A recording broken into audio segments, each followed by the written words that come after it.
గోర్బోలి భాష 8వ షెడ్యూల్లో చేర్పించాలని చెప్పేసి ఎన్నో సంవత్సరాల నుండి మా లంబాడి నాయకులు కొట్లాడుతున్నారు. ఆ విషయాన్ని కూడా తమరు అసెంబ్లీలో ప్రస్తావించాలని చెప్పేసి సందర్భంగా తెలియజేసుకుంటూ ఇప్పుడు ఉన్నటువంటి బంజారా భవన్ ని వెంటనే మరి దాన్ని ఓపెన్ చేయించి మా బంజారాలకు అనుగుణంగా మా కుల సంఘాలకు మీటింగ్లకు విద్యార్థి సంఘాలకు అనుసంధానంగా చేసే విధంగా దీన్ని ఓపెనింగ్ చేసేటువంటి కార్యక్రమాన్ని కూడా పురుకోవాల్సిందిగా ఎమ్మెల్యే గారికి విజ్ఞప్తి చేస్తా ఉన్నాం.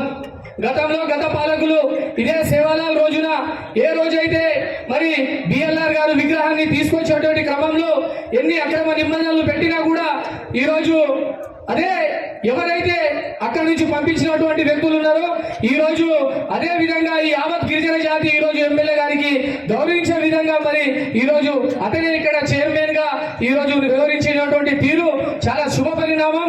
ఏదైనా సరే గిరిజన బంధువులందరూ కూడా మా గిరిజన బంధువులు యావత్ ప్రతి ఒక్కరు కూడా మేము నమ్ముకుంటే ప్రాణం ఇచ్చేటువంటి వ్యక్తులం మేము. ఈ రోజు యావత్ గిరిజన జాతి ఈ రోజు మీరు గెలిచింది కూడా గిరిజన జాతి ఓట్లతోటే. ఈసారి కాదు ఇంకోసారి కూడా మీకు అండగుంటాం. మా గిరిజన జాతి పక్షాన మీకు రుణపడి ఉంటామని చెప్పి ఈ సందర్భంగా తెలియజేసుకుంటూ